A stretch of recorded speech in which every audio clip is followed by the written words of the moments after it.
ప్రభునందు మాకు అత్యంత ప్రియులైన దేవుని ప్రజలందరికీ ఈ ఉదయకాల సమయంలో యేసుక్రీస్తు వారి శ్రేష్టమైన పూజింపదగిన హెచ్చింపదగిన నామం పేరిట శుభాలు ప్రకటిస్తున్నాను.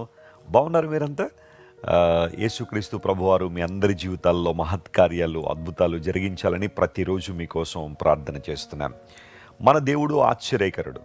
యెషయా 9:6లో చక్కని మాట ఉంటుంది కదా, ఆశ్చర్యకరుడు, ఆలోచనకర్త, బలవంతుడైన దేవుడు, నిత్యుడగు తండ్రి, సమాధానకర్త అని. నిజంగా దేవుడు మన జీవితాల్లో తన ఉద్దేశాలు నెరవేరుస్తూ తన ప్రణాళికలు మన జీవితంలో నెరవేరుస్తున్న విధానాన్ని బట్టి మనం ప్రభువును స్తుతించాలి. ఈ భూమి మీద దేవుని బిడలంగా మనం ఎందుకు బ్రతుకుతున్నాం? మనం బ్రతకడానికి ఏదైనా ఉద్దేశం ఉందా, కారణం ఉందా అంటే ఖచ్చితంగా ఉంది. అది కేవలం దేవుని మహింపరచడమే, ఆయనకు మహిమకరంగా మనం జీవించడమే. ప్రతిరోజు బైబిల్లోంచి ఒక వాగ్దానాన్ని మనం ధ్యానం చేయడం వలన క్రీస్తు ప్రభుకి మరింత దగ్గరగా మనం వస్తున్నాం. మీలో చాలామంది వాగ్దాన సందేశాల ద్వారా దీవెన పొందుతున్నారు. ఈరోజు వాగ్దానంగా పరిశుద్ధ గ్రంథాలు తెరిచి 130వ కీర్తన 4వ వచనం చదువుకుందామా? Psalm 130 and verse 4. అయినను జనులు నీ యందు భయభక్తులు నిలుపునట్లు నీ యొద్ద క్షమాపణ దొరుకును. But there is forgiveness with you that you may be feared. దావీదు మహారాజు రచించిన కీర్తన ఇది.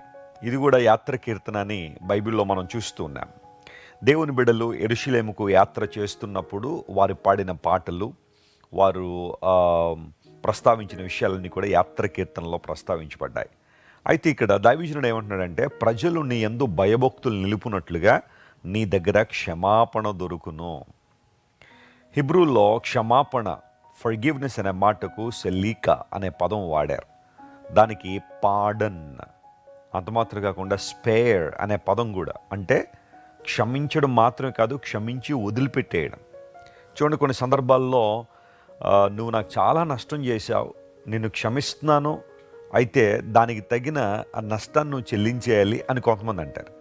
మరికొంతమంది ఏమంటారంటే, నువ్వు నాకు చాలా నష్టం చేశావు, అయితే నేను క్షమించి వదిలిపెట్టేస్తున్నాను. దేవుడు అలాంటి క్షమాపణ దేవుడు మనకిచ్చాడు. వాస్తవానికి ఏ భేదము లేదు, అందరూ పాపము చేసి దేవుడు అనుగ్రహించి మహిమను పొందలేకపోతున్నారని రోమా 3:23లో మనం చూస్తున్నాం కదా.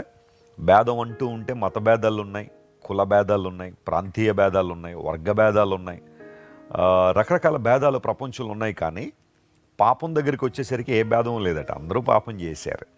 దేవుడు మహిమను ఇవ్వాలని ఆశిస్తున్నా ఆ మహిమను పొందకుండా ఆ మహిమకు దూరం అయిపోయి మనం బ్రతుకుతున్నాం.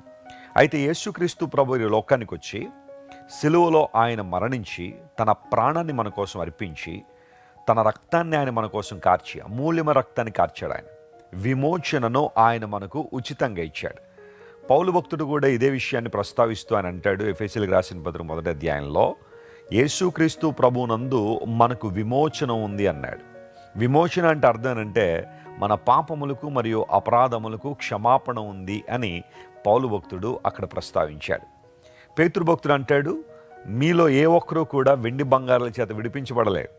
పూర్వదినాల్లో బానిసలైన వారిని విడిపించడానికి వెండిని ఉపయోగించేవారు లేదా బంగారాన్ని ఉపయోగించేవారు.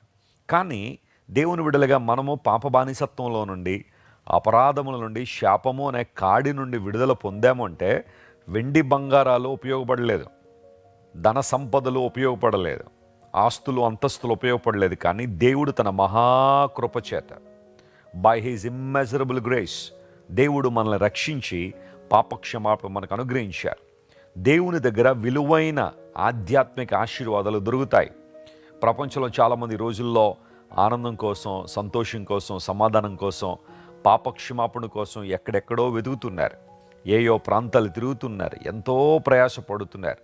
తమకున్న వాటన్నిటినీ కూడా త్యజించి విడిచిపెట్టి ఎన్నో చోట్లకు పరుగులు ఎడుతూ పాపక్షమాపణ పొందాలని, శాంతి సమాధానాలు పొందాలని ప్రయత్నం చేస్తారు. కానీ వారి వల్ల అవడం లేదు. దేవుని దగ్గర మాత్రమే మనిషికి క్షమాపణ ఉంది. ఎందుకోసం అంటే మనుష్య కుమారునికి భూమి మీద పాపాలు క్షమించడానికి అధికారం ఉంది అని లేఖనాలు సెలవిస్తున్నాయి.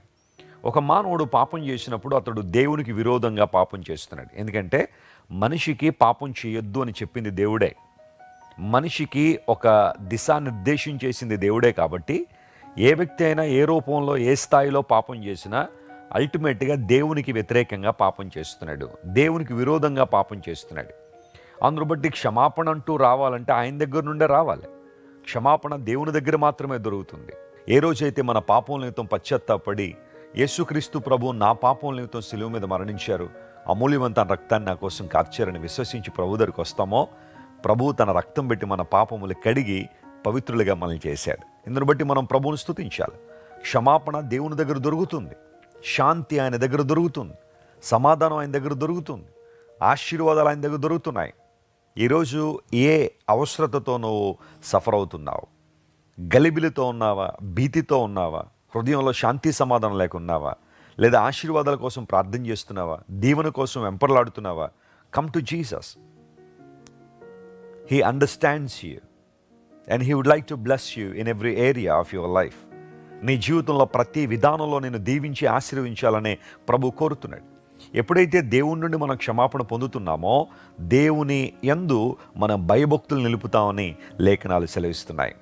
నిజమైన భయభక్తులు అనగా ప్రభువుని సంపూర్ణంగా వెంబడిస్తూ, ఆయన మార్గాల్లో పయనిస్తూ, ఆయన మాటలకు లోబడి జీవించడమే. ఈరోజు ఏం కావాలని నువ్వు వెతుకుతున్నావో అవి కేవలం ప్రభు దగ్గర మాత్రమే దొరుకుతాయి. ఆయన దగ్గర సకల ఐశ్వర్యాలు ఉన్నాయి, సకల సంపదలు ఆయన దగ్గర ఉన్నాయి. పౌలు భక్తుడు కొలస్సీలకు రాస్తూ అంటాడు, బుద్ధి జ్ఞానముల సర్వ సంపదలు ఆయన యందు గుప్తములై ఉన్నవి అని కొలస్సీలకు రాసిన పత్రికలో పౌలు అన్నాడు. దేవుని దగ్గర సర్వ సంపదలు ఉన్నాయట.